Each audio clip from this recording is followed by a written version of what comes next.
Assalamualaikum Bor, malam ini saya Aul Pando Production bersama Ferry di JP Project. sudah berada di rumah kediaman Bapak Joni Iswandi. Malam ini kita berdua mau bertanya-tanya kepada Bapak Joni untuk mengenal lebih dalam Turonggo Cipto Manunggal Lampung. Bagaimana keseruannya? Tetap pantau terus channel ini, jangan lupa like, komen, dan subscribe. Halo, saat ini kami sudah ada di ruangan Bapak Joni Iswandi selaku Ketua TCM Lampung. Langsung saja kita bertanya-tanya nih teman-teman. Untuk Bapak Joni, TCM Lampung ini sudah berapa lama Pak berdirinya TCM Lampung? Ini kemarin sudah ulang tahun yang ke-9. Kemarin kita gebiar suro yang ke-8 itu di Lampung Timur, dan gebiar suro ke-9 harusnya ulang tahun yang ke-9 itu kita ngadakan gebiar suro, tapi ditiadakan karena kondisi Covid. Mungkin banyak penonton belum tahu ini Pak. Sejarahnya TCM itu seperti apa Pak? Jadi perjalanannya itu seperti apa? Biasanya kan kita ada susah, senang, bangkit, terus jatuh lagi, itu kan itu pasti ya Pak ya. Itu perjalanannya seperti apa, terus terfikirkan membentuk itu semua itu sejak kapan Pak? Jadi sejarah asal usul bagaimana bisa terbentuk TCM. Yang pertama, dulu pemikiran saya ini pelaku seni juga, pelaku seni seperti kalian, bahwa saya juga penari, mempunyai grup juga. Bagaimana grup jaranan itu selalu diidentikan dengan kesenian kelas bawah.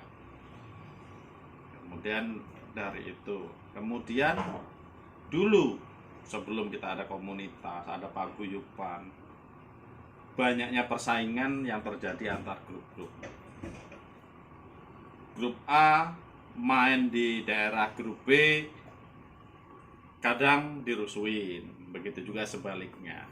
Karena kenapa?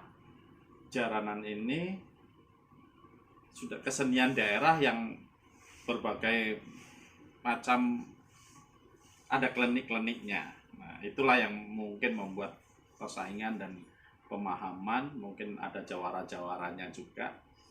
Nah, berdasarkan dari itu, kemudian saya waktu itu mencoba dari 13 grup, 39 tahun yang lalu, 13 grup itu di Jati Agung saya bentuk dengan persepsi bahwa kita ingin dari 13 grup ini bisa guyup, bisa rukun. Kenapa? Yang pertama, keuntungannya bahwa kalau kita bersama bisa guyup rukun, yang tadinya kita tidak kenal dengan siapa-siapa menjadi kenal dengan siapa-siapa. Antar grup bisa saling kenal. Kedua, kesenian yang tadinya tidak maju setelah bergabung dengan komunitas di wadah paguyuban, mereka akan tahu kekurangan apa di grupnya, karena sering kumpul, begitu melihat grup B main seperti ini, grup C main seperti ini, inilah sebagai tolak ukur, oh berarti grupku kurangnya seperti ini. Nah, dari situ kemudian mulai kita angkat bagaimana sih dulu sebelum kita terbentuk paguyuban, tanggapan 500 saja, nah tim menyanyi mangkat, bener nggak? Nah, 500 mangkat. Padahal dibandingkan dengan kesenian-kesenian lain, jaranan ini yang main orang 30-25 dah paling ini. Nyewa sound system, beli sajen, ini. Kita nombok.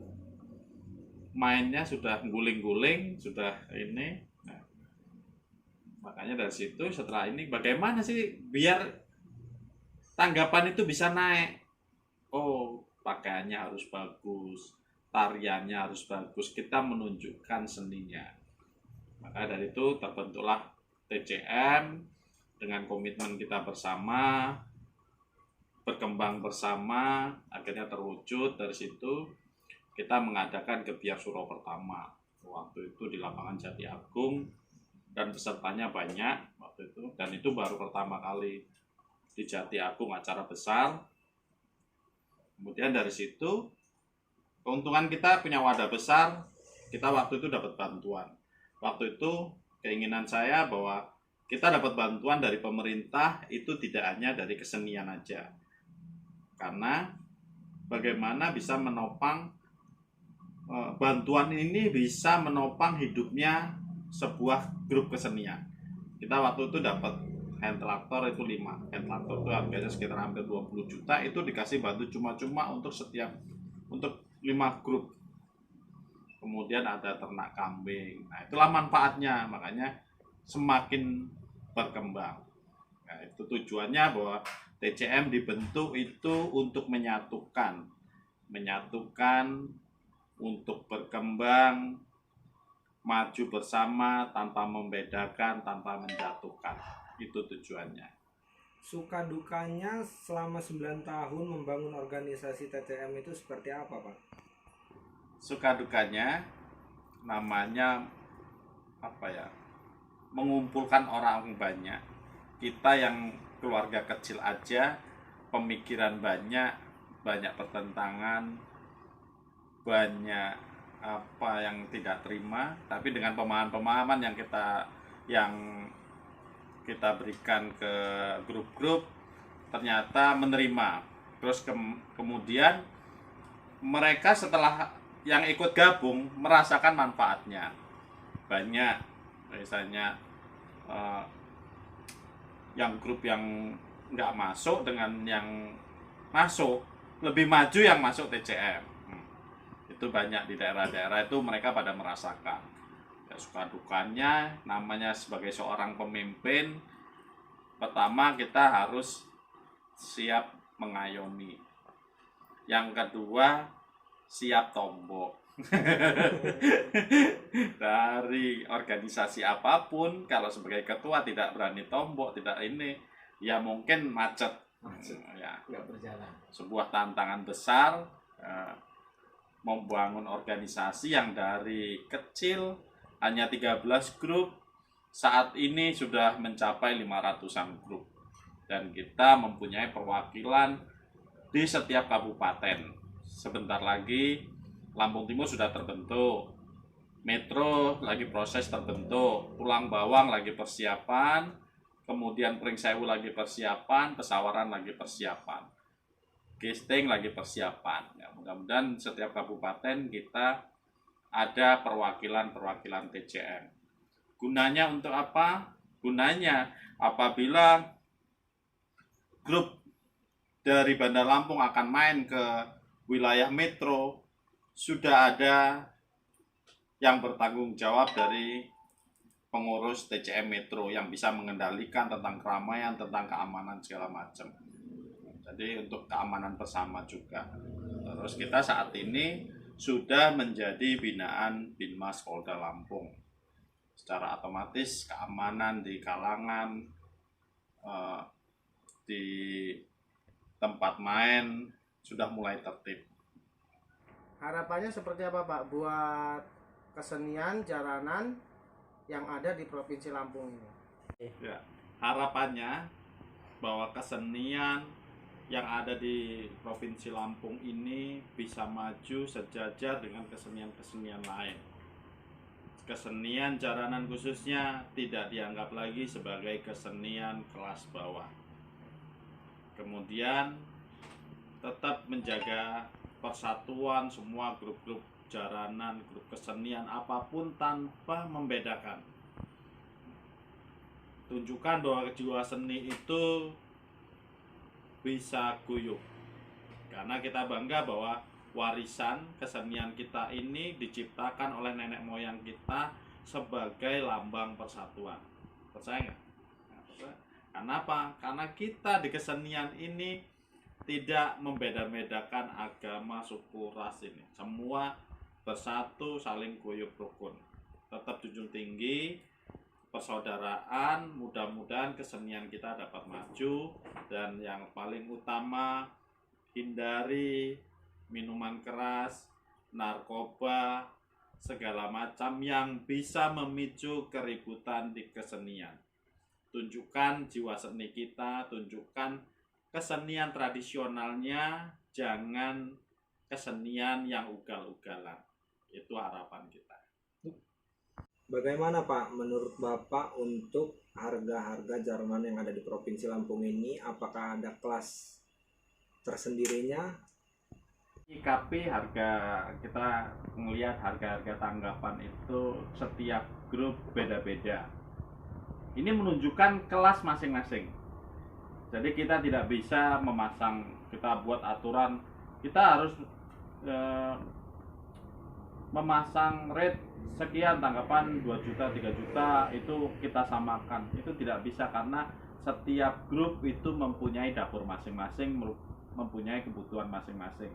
Tinggal bahwa kalau kita mau maju, kita akan mencoba hargai, kita sendiri yang menghargai. Jangan nyampe orang taunya bahwa jaranan itu murah. Itu karena apa? Pemahaman kita yang salah, pemahaman dari pelaku-pelaku seni atau grup-grup ini.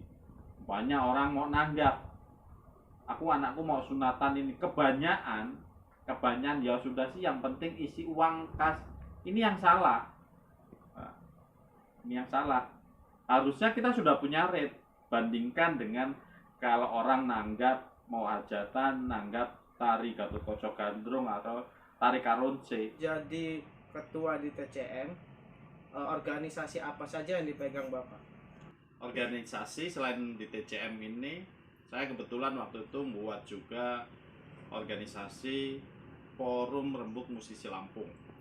Manfaatnya bahwa itu anggotanya dari penyanyi, MC,